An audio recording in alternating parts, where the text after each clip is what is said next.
عزیزان گرامی وقار، فرعون کے متعلق جو ہمیں اخبار ملتی ہیں وہ یہی ہے، اسے غرور و تکبر کس طرح سے آیا۔ صرف اسے جو نشہ آیا تھا اپنے خدا ہونے کے اعلان کرنے کے لیے، اس وجہ سے کہ اس کی طاقت و قوت اتنی زیادہ تھی کہ 100 سال تک کبھی اسے کوئی بیماری نہیں آئی، نہ سردی آئی نہ بخار آیا۔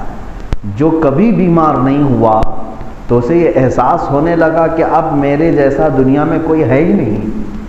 100 سال سے کبھی کوئی سر میں درد یا کوئی بیماری تک نہیں آئی، تو اس نے کہا میں خدا ہوں، ہر انسان بیمار ہوتا ہے مگر میں بیمار نہیں ہوتا۔ تو کبھی کبھار آدمی کنٹینیو کامیابی کی طرف چلتا رہتا ہے تو اسے غرور آ جاتا ہے، تکبر آتا ہے، اور پھر وہ اپنے آپ کو یوں سمجھتا ہے کہ میرے جیسا دنیا میں کوئی ہے ہی نہیں۔ لیکن ان ظالموں کے لیے اللہ تبارک و تعالیٰ نے جو انجام رکھا ہے، خدا قدیر و جبار بہت ہی ہلکی چیزوں سے بڑے بڑے ظالموں کو تباہ کرتا ہے، ختم فرما دیتا ہے۔ نمرود کے متعلق یہ اخبار ہمیں ملتی ہیں روایات میں کہ نمرود تنہا 1000 لوگوں سے لڑ سکتا تھا، اس کی قوت اتنی تھی، اور وہ خوفناک درندے جو جانور ہوں، شیر ہوں جنگل کے، ان سے بھی تنہا مقابلہ کر لیتا۔ اب اس سے اندازہ کریں کہ وہ ہاتھی سے اگر مقابلہ کر سکتا تھا تو پھر انسانوں پر اس کا رعب و دبدبہ ایک الگ معنی رکھتا تھا۔ تبھی تو جا کر کے نمرود نے بھی اعلان کیا کہ میں تمہارا خدا ہوں، مجھے سجدے کرو۔ تو جب جب ہم نے دیکھا ہے کہ طاقت کا نشہ کسی کے اندر زیادہ آتا ہے تو اسے خدائی کے دعوے تک لے کر کے چلا جاتا ہے۔ اسی لیے میرے عزیزو، بیماری اللہ کی نعمتوں میں سے ہے کہ بندے کو اس کی حقیقت یاد دلاتی ہے۔ جب کبھی بندہ بیمار ہوتا ہے تو وہ عاجزی کرنے لگتا ہے اور اللہ کی بارگاہ میں پھر گڑ گڑاتا ہے اور کہتا ہے مولا تیری طاقت سب سے بلند و بالا ہے، میں علیل ہوتا ہوں، میں کمزور ہوتا ہوں، میں عاجز ہوں۔ اور جسے بیماری نہ آئے تو اس کا غرور و تکبر بڑھتا جاتا ہے۔ اور کبھی مال میں جو خسارہ ہوتا ہے یہ بھی رب تبارک و تعالیٰ کی طرف سے ہے۔ تم روزانہ کماتے جا رہے ہو، شروع میں تمہاری انکم 1000 کی تھی، اب لاکھ پہ ہو گئی، بڑھتے بڑھتے کروڑوں پہ آ گئے، تو پیچھے مڑ کے دیکھا ہی نہیں، تمہاری آمدنی بہت تیزی سے بڑھتی چلی گئی۔ یہ بھی ایک مومن کے لیے خطرہ بن سکتی ہے، کیونکہ پھر اس کامیابی کو وہ یہ سمجھنے لگتا ہے کہ یہ میری اپنی خصوصیت ہے، میں اپنے بل بوتے پر اتنی بڑی بڑی چیزیں کما چکا ہوں۔ یہاں پھر سے اسے غرور و تکبر آتا ہے اور وہ خدائی دروازوں کو چھوڑ کر کے اپنے غلط دروازے بناتا ہے۔ ایسے لوگوں کا بھی ہم نے انجام دیکھا ہے۔ اسی لیے اگر تمہارے تجارت میں کبھی خسارہ آتا ہے، کبھی نقصان ہوتا ہے، لاس ہوتا ہے، تو سمجھ لو کہ اللہ تعالیٰ تمہیں غرور و تکبر سے بچانا چاہتا ہے۔ ظاہر سی بات ہے، جیسی مال میں تمہاری کمی آئی تم گڑ گڑاتے ہوئے پھر مولا کی بارگاہ میں آئے، رب تعالیٰ سے عرض کرنے لگے مولا غنی تو تو ہی ہے، تیری عطا پر میں مالدار ہوا تھا۔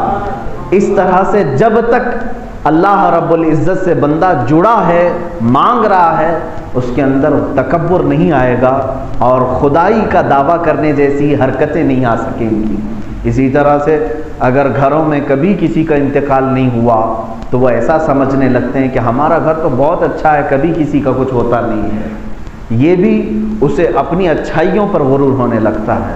جب کسی کا انتقال ہوتا ہے، وصال ہوتا ہے، تو پھر دیکھیں اس گھر میں قرآن خوانی شروع ہو جاتی ہے، اللہ کو یاد کرنے لگتے ہیں۔ تو یہ دنیا میں جو کچھ بھی عارضے آتے ہیں ہمارے ساتھ، یہ رب تعالیٰ سے جوڑنے کے لیے آتے ہیں، مومنوں کے لیے، اور جو کافر ہیں وہ اور اللہ سے دور ہوتے ہیں ان حادثوں کے بعد۔ دیکھتے نہیں آپ، کافر کے اوپر اگر بیماری آئی تو وہ اپنے خدا کو گالیاں دینا شروع کرتا ہے، میں بھگوان کو اتنی چڑھائی چڑھایا تھا پھر بھی میرے بھگوان نے کچھ بھی نہیں دیکھا۔ ایسے ہمارے پاس بھی آئے کچھ لوگ۔ ایک خاتون آئی، غیر مسلم تھی، اس نے کہا کہ آپ کچھ بنا کر کے دے دیں، ہر سال میں جو ہے 12 کلو لڈو جو ہے ہمارے بھگوان کو چڑھاتی ہوں، پھر بھی میرے بچے بیمار ہو رہے ہیں، گالیاں دینے لگی۔ تو یہی حیثیت ہے، مکہ کے کفار بھی یہی کرتے تھے، آٹے کے بت بناتے تھے، اور جب بہت زیادہ شدت کی بھوک لگتی تھی تو اسی کو توڑ کے پکا کے کھا لیتے تھے۔ تو کافر کے لیے جب کبھی بیماری آئے تو وہ خدا سے اور دور ہوتا ہے، لیکن مومن کو بیماری آئے تو اللہ سے زیادہ قریب ہوتا ہے، فرق ہے۔ اور کافر کے مال میں اگر خسارہ ہوتا ہے تو پھر وہ پرانا جو بھگوان ہے اس کی مورتی ہٹا دیتا ہے، پھر نیا لاتا ہے، شاید یہ کام نہیں کرتا یہ کام کرے گا۔ لیکن مومن کے لیے ایسا ہے کہ پہلے 2 رکعت پڑھتا تھا تو خسارے کے بعد اب 10 پڑھنے لگ جاتا ہے، اللہ کی بارگاہ میں اور قریب ہوتا ہے۔ عزیزان گرام وقار، میں یہاں پر آج آپ سے یہ کہنا چاہتا ہوں کہ ظالموں کے ایک لمبی فہرست ہے، تاریخ ہے، کبھی تاریخ ان کی پڑھ کر کے دیکھ لیں۔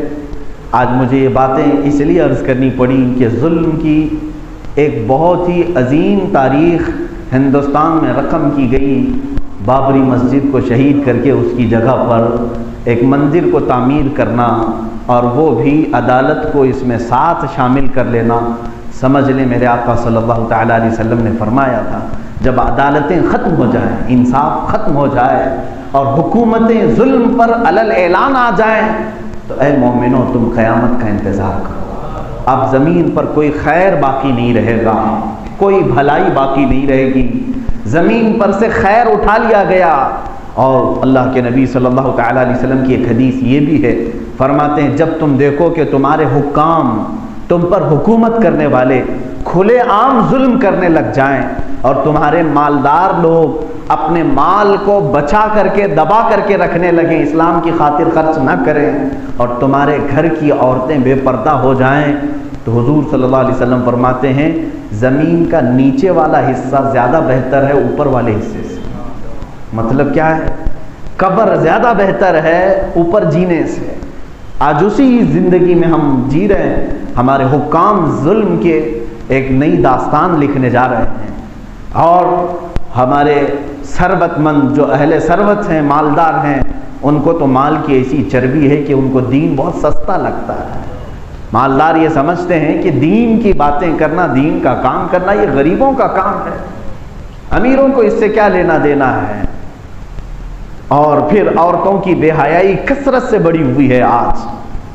آج اسلام اگر دیکھنا ہو تو میرے عزیزوں ہماری تقاریب میں دیکھا جاتا ہے، شادیوں میں، فنکشن میں اور بھی دیگر ہماری جو تقریبیں ہوتی ہیں اس میں صاف طور پر عورتوں کی بے حیائی کثرت سے دیکھنے کو ملتی ہے۔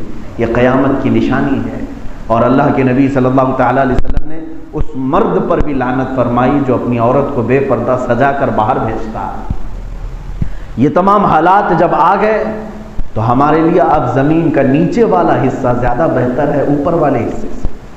اب تک جو آپ دیکھ رہے ہیں حالات، ان سب کو دیکھ کر کے کبھی قبرستان کے پاس سے گزرو گے، حضور اکرم صلی اللہ تعالیٰ علیہ وسلم نے یہ بھی فرمایا تم پر اتنے فتنے آئیں گے، اس قدر فتنے آئیں گے۔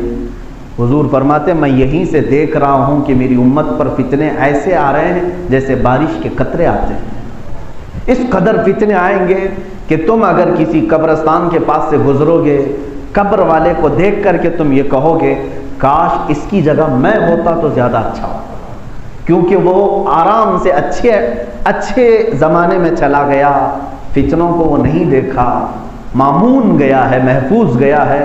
آزمائش تو اب ہمارے ساتھ ہے، آزمائش کا دور ہمارے ساتھ ہے۔